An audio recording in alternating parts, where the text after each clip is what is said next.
Welcome बच्चों आज हम अपनी ऑर्गेनिक केमिस्ट्री का एक इंपॉर्टेंट टॉपिक स्टार्ट कर रहे हैं और वो टॉपिक है स्टीरियो केमिस्ट्री। हम स्टीरियो केमिस्ट्री को स्टार्ट करने से पहले हम ये देख लेते हैं कि हम इस टॉपिक को कैसे कवर करने वाले हैं और क्या क्या कवर करने वाले हैं। तो हमारा जो आज का टॉपिक है वो है स्टीरियो केमिस्ट्री। हम इसको स्टार्ट करने वाले हैं बच्चे। सबसे पहले हम देखेंगे व्हाट इज सिलेक्टिविटी। हमारी ऑर्गेनिक में हम सिलेक्टिविटी पढ़ते हैं, भाई क्या है। स्टीरियो केमिस्ट्री की जो स्टार्टिंग होती है वो सिलेक्टिविटी से होती है। फिर हम देखने वाले हैं कि what is the use of, what are the use of stereo selectivity, कि हमारी डे टू डे लाइफ में स्टीरियो सिलेक्टिविटी का क्या यूज है, हम स्टीरियो केमिस्ट्री क्यों पढ़ रहे हैं।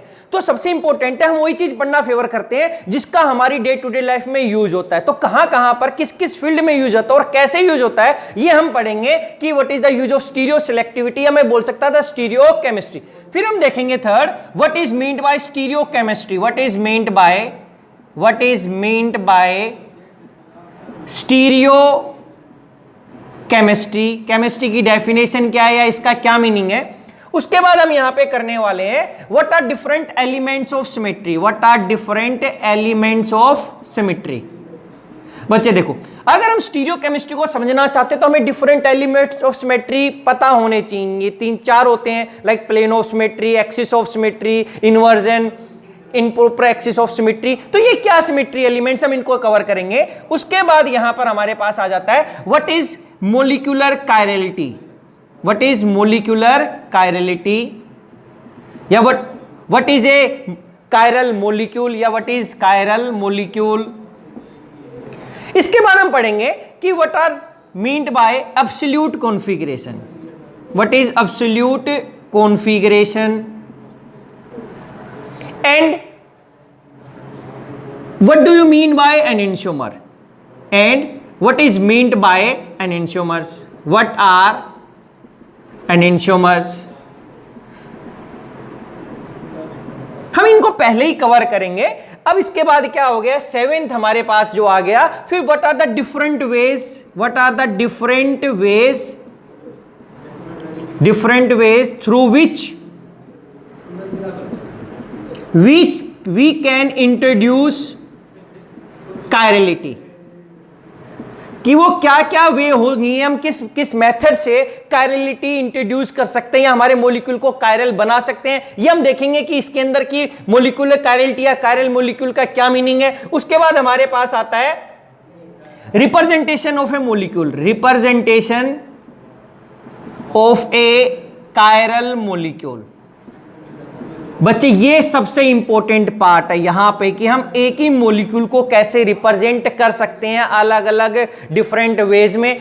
ये अगर हमें समझ में नहीं आया तो हमें स्टीरियो केमिस्ट्री कभी समझ में नहीं आ सकती। तो ये एक सबसे इंपॉर्टेंट पार्ट है, representation of A chiral molecule. हमारे पास 4 डिफरेंट रिप्रेजेंटेशन होती है जनरली हमारी बुक के अंदर। ये रिप्रेजेंटेशन लास्ट में गिवन है, जो हमारे बीएससी का जो सिलेबस है उसमें जो चैप्टर है ये स्टीरियो केमिस्ट्री, उसमें लास्ट में। तो ये स्टार्टिंग में है हमारे पास, क्योंकि इसको स्टार्टिंग में समझना जरूरी है। इसके बाद हमारे पास आता है what is meant by diastereomer, diastereomers, what are their properties. Then we have what do you mean by meso compound, what are meso compounds.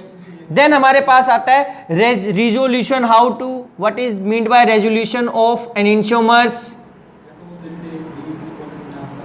कि हम सेपरेशन कैसे कर सकते हैं। रेजोल्यूशन का मतलब है कि एनेंटियोमर्स या डायस्टेरोमर को हम सेपरेट कैसे कर सकते हैं। अगर हम हमारे पास एक से ज्यादा एनेंटियोमर या डायस्टेरोमर है या अगर मिक्सचर है तो हम कैसे करेंगे। उसके बाद हमारे पास आता है relative configuration, then what is meant by optical activity and what is meant by specific rotation। फिर हम इसके बाद करने वाले हैं what are different types of isomers, या हम यहां पे बोल सकते हैं कॉन्फिगरेशनल आइसोमर्स। कि व्हाट आर कॉन्फिगरेशनल आइसोमर्स या what are different type of isomers. इसके बाद हम करने वाले हैं what is mean by conformational isomers. Conformational isomers क्या होते हैं? इस कन्फर्मेशनल आइसोमर्स में हम तीन कंपाउंड्स के करेंगे, n butane, ethane and cyclohexane. हम इन तीन कंपाउंड्स के कन्फर्मेशनल्स क्या बनाएंगे? आइसोमर्स बनाएंगे। तो ये हमारे पास है, हमारा सिलेबस है जो स्टीरियोकेमिस्ट्री का जो बीएससी का है, हम इसको इस वे से कवर करेंगे हमारे पास। तो सबसे पहले हम देखेंगे कि व्हाट इज सिलेक्टिविटी। सिलेक्टिविटी क्या है, इसकी इंपॉर्टेंस क्या है, फिर डेफिनेशन, और उसके बाद हम इस वे से इसको कवर करने वाले। तो let's start our chapter stereochemistry. तो बच्चे हम अपना चैप्टर स्टार्ट करते हैं स्टीरियोकेमिस्ट्री। तो सबसे पहले हमारे पास जो आता था हम इसमें कवर करेंगे what is selectivity. What is selectivity. Organic chemistry के अंदर बच्चे हमारे पास तीन टाइप की सिलेक्टिविटी होती हैं। जो फर्स्ट सिलेक्टिविटी है हमारे पास वो selectivity chemo selectivity. Chemo selectivity. Second हमारे पास आता है रिजियो सिलेक्टिविटी, एंड जो लास्ट हमारे पास आता है वो आता है स्टीरियो सिलेक्टिविटी। देखो अब इसमें जो कीमो सिलेक्टिविटी ये बताता है विच ग्रुप, कि किस ग्रुप के ऊपर रिएक्शन होगी। रिजियो बताता है पोजीशन, वेयर, कि रिएक्शन कहां पर होगी, अगर एक से ज्यादा रिएक्टिव साइट है तो कहां पर होगी। स्टीरियो बताता है हाउ, कि कैसे होगी, कि अगर कोई स्पीसीज अटैक कर रही है तो क्या कैसे करेगा attack, above the plane, below the plane, front side से, बैक साइड से। ये बताता है कि वेयर होगी अगर एक से ज्यादा साइट है। अगर उसमें दो तीन फंक्शनल ग्रुप है तो कौन सा फंक्शनल ग्रुप ज्यादा रिएक्टिव होगा दूसरे के कंपैरिजन में। मान लेते हैं, देखो इसको दूसरी वे से समझते हैं। अगर हम बोलते हैं कि HNO3 स्ट्रॉन्ग एसिड है, हम बोलते हैं H2SO भी स्ट्रॉन्ग एसिड है, लेकिन अगर हम दोनों को कंबाइन कर देते हैं उनका नेचर चेंज हो जाता है। एक्चुअली जो HNO3 है वो बेस की तरह बिहेव करता है और H2SO4 एसिड की तरह। तो है तो दोनों स्ट्रॉन्ग, लेकिन जब दोनों को इकट्ठा लिया है तो एक बेस बन गया, एक क्या बन गया, acid.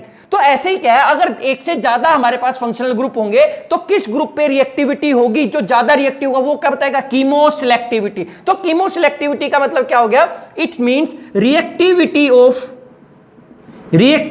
Of one functional group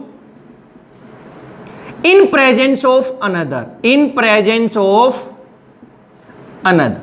ये बताता है कि कौन सा रिएक्ट करेगा दूसरे की प्रेजेंस में, ये हमें पता चलता है कीमो सिलेक्टिविटी से। इसके बाद हमारे पास है रिजियो सिलेक्टिविटी। क्या है ये, वेयर का क्या मतलब है, preference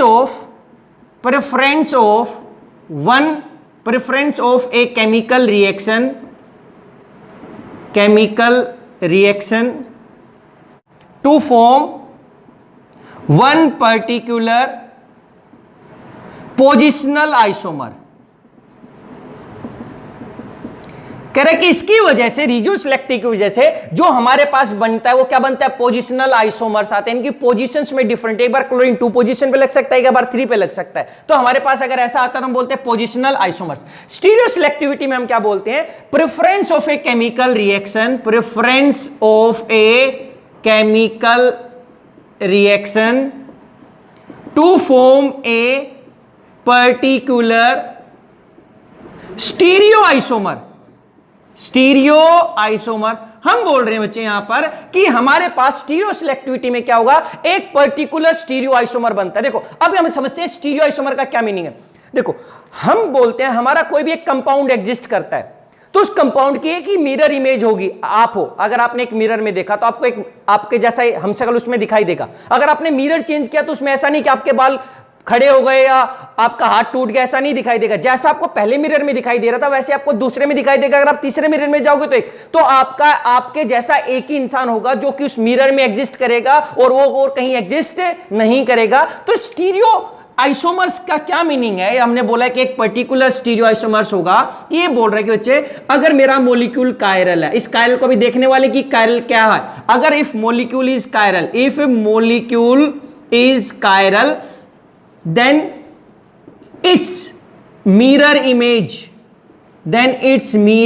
image is non super imposable, super imposable, then its mirror image is not superimposable on it, and this is called it's an enantiomer. देखो बच्चे, ये जो मिरर इमेज हमने बोला है, सभी का मिरर इमेज होगा, आपका भी होगा। अगर एक पेन है तो पेन को भी मिरर में देखूं तो उसकी एक मिरर इमेज दिखाई देगा। लेकिन क्या बोल रहा है कि जो मिरर इमेज हमें दिखाई दे रहा है, अगर वो किसी कायरल कंपाउंड का हुआ तो अब जो एक आपका एक्चुअल में कंपाउंड था जो एक मिरर में दिखाई दे रहा है, अब उन दोनों को मैं बोल दूंगा एनेंशियोमर है, कि मिरर वाला उसका क्या है, एनेंशियोमर है। अब इसकी क्या इंपॉर्टेंस है इस एनेंशियोमर्स की, देखो हम इस कंपाउंड को देखते हैं। हमारे पास मान लिया कि एक कंपाउंड है बच्चे, ये वाला। अगर इस कंपाउंड को हमने ऐसा देखा तो ये ऐसा कंपाउंड था हमारे पास, देखो ये कार्बन था, इसके ऊपर 4 अलग अलग ग्रुप लगे हैं। मान लेते हैं ये अलग ग्रुप है, ये अलग ग्रुप है, ये अलग ग्रुप, और ये अलग अलग दिखाई दे रहा है। अगर अब हम यहां पे इसको मिरर में देखते तो अगर हमने इसको ऐसा रखा और ऐसा रखकर हम इसको मिरर में देखने की यहां पर एक मिरर अप्लाई कर देते तो मिरर में एक ऐसा दिखाई देना था। देखो अगर हम मिरर अप्लाई कर देते तो इस रेड के साइड में रेड दिखाई देता, इधर ब्लू के ब्लू। अगर ये आगे है तो ये मिरर में कहां दिखाई देता, पीछे। देखो कैसा दिखाई देना था। अब इसकी मिरर इमेज ऐसी दिखाई देती बच्चे हम लोग। देखो अगर हम मिरर लगा देते यहां पर ऐसा तो क्या दिखाई देता, ये ऊपर था तो हाइड्रोजन ऊपर है, यहां पर ये दिखाई देगा, यहां पर ये दिखाई देगा रेड, और अगर ये आगे तो यहां पर क्या है, पीछे। अगर मैं इसको ऐसा कर देता मिरर की तरफ, अगर आप ऐसा कर देते, यानी कि येलो वाल को हमने मिरर की तरफ कर दिया, यहां पे अप्लाई कर दिया, तो अब मिरर के अंदर क्या है, अरे येलो ऐसा दिखाई देता हम लोगों को, रेड की तरफ रेड दूर हो गया तो ये दूर हो गया, मिरर की तरफ चला गया तो ये भी मिरर की तरफ आ गया, ये ब्लू इधर दूर चला गया तो ये इधर चला गया। अगर आप मिरर को ऐसा लगा दो, अब देखो आप मिरर को ऐसा लगा रहे हैं यहां से, यानी कि आप इस साइड खड़े हो और इस साइड से इस साइड देखोगे तो क्या होगा, अगर मिरर में अब मैं देखूंगा यहां पर तो इसको इस तरीके से देखेंगे। देखो मिरर के अंदर कैसा दिखाई देगा। अगर मिरर ऐसा लगा दिया आप लोगों ने, इस वाले के लिए ये मिरर इमेज है और इस वाले के लिए ये मिरर इमेज है। अगर मिरर में आप दोनों तरफ से देख सकते थे, अगर आपने फर्स्ट इस साइड से देखा तो इधर इसके लिए यहां पे दिखाई देगा रेड के रेड और ये यहां पर है। अगर बच्चे अभी आप दूसरी साइड से देखते मिरर, उसके लिए मिरर लगाते, यानी कि वो अपने आप को मिरर में देख रहा है तो उसको क्या दिखाई देता, ऐसा ही दिखाई देता। तो अब कह रहा है कि ये अगर ये कंपाउंड कायरल है तो ये इसकी मिरर इमेज है। आप ऐसे देखोगे तो ऐसे मिरर इमेज है, ऐसा मिरर लगाया तो ये था, अब मिरर ऐसे लगाया तो भी ये मिरर है, पहले ये पोजीशन थी। अब कैसे भी करो वो एक ही मिरर इमेज होगा, उस मिरर में इस रेड के आगे कभी भी ब्लू नहीं दिखाई देगी। तो ये हमारे पास क्या हो गया, ये मिरर इमेज हो गई। अब बोल दिया मिरर इमेज हो गए तो ये अगर एक कंपाउंड हो गया ए, इसको मैंने बोल दिया बी, लेकिन ये दिखने में सेम है लेकिन इनकी प्रॉपर्टीज सेम नहीं है। कैसे, अगर इस कंपाउंड को मैं उठाऊं, ये नॉन सुपर इंपोजेबल किस लिए लिखा है बच्चे, देखो दिखने में एक है, अगर मैं नॉन आपके सामने इस कंपाउंड को पहले करता हूं तो बोलोगे कि भाई एक कंपाउंड है, उसके ऊपर साइड में रेड ब्लू और येलो बॉल। फिर ऐसे ही अगर मैं दूसरे वाले को उठा देता हूं तो ऐसा ही दिखेगा कि एक ये था और एक रेड ब्लू और येलो। तो कोई भी नहीं बता सकता था, अगर आपकी आंखें बंद कर दूं मैं तो आप बता ही नहीं सकते कि एक कंपाउंड ये वाला था या ये पीछे वाला दूसरा कंपाउंड है इसके साथ।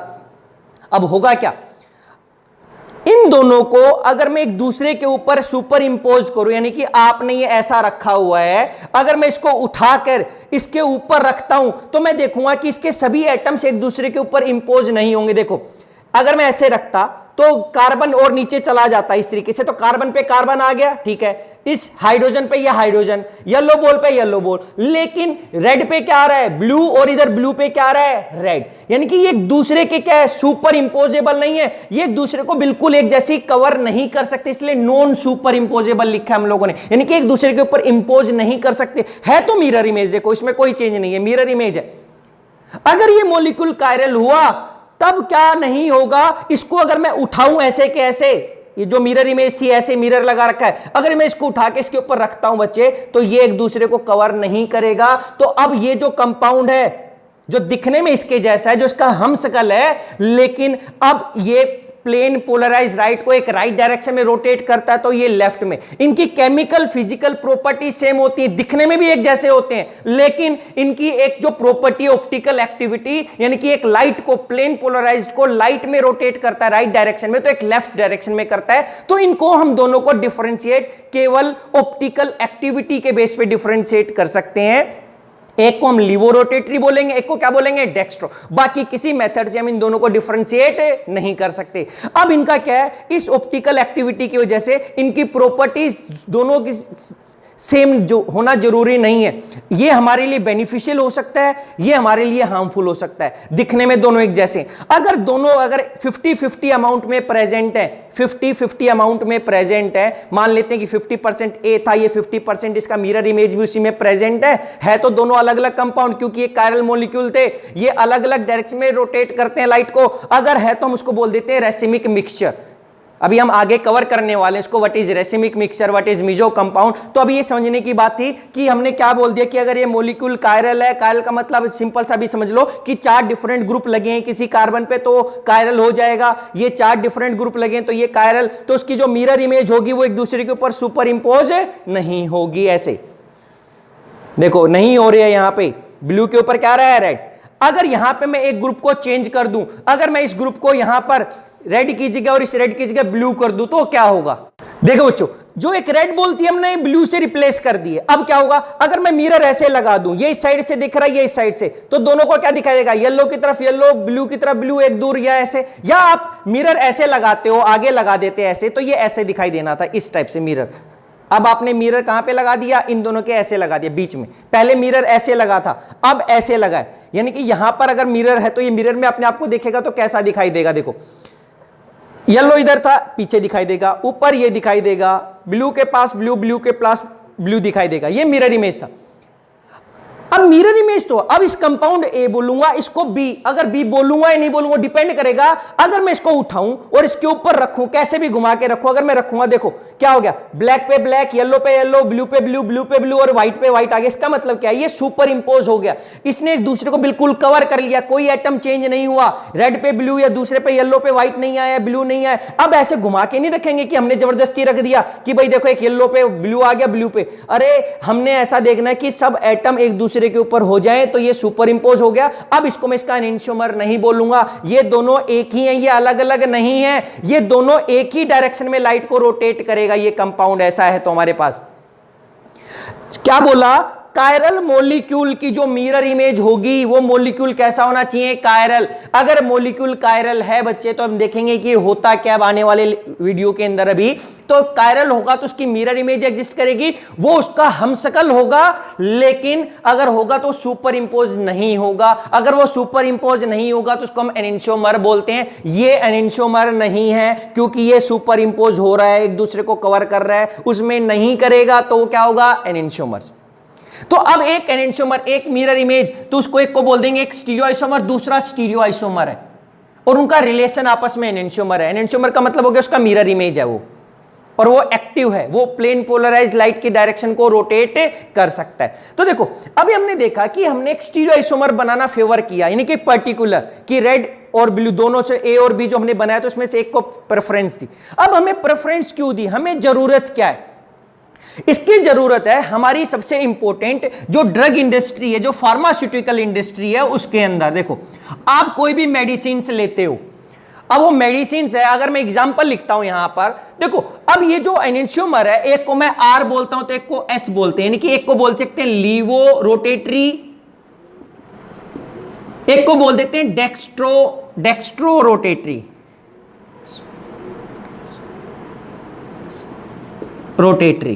यानी कि एक लाइट को लाइट में राइट डायरेक्शन में रोटेट करेगा तो दूसरा क्या करेगा, लेफ्ट डायरेक्शन में रोटेट करता है दोनों मिरर इमेज।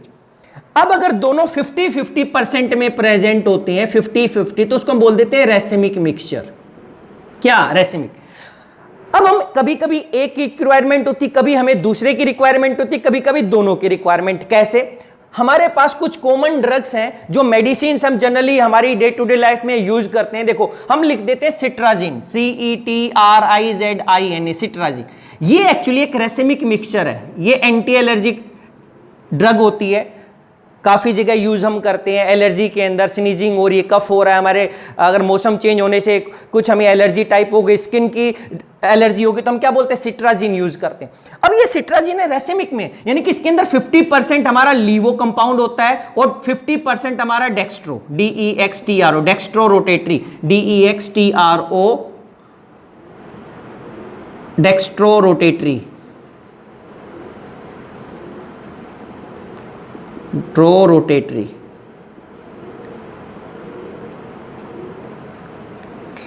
Dextro rotatory. देखो अब ये ऐसा मिलता है, और क्योंकि इसका जो लीवो डेक्स्ट्रो है ये दोनों के दोनों हेल्प कर सकते हैं हमारी एंटी एलर्जी के लिए, और ये इसका एक प्योर कंपाउंड मिलता है लीवो रोटेटरी, लीवोसिट्राजीन।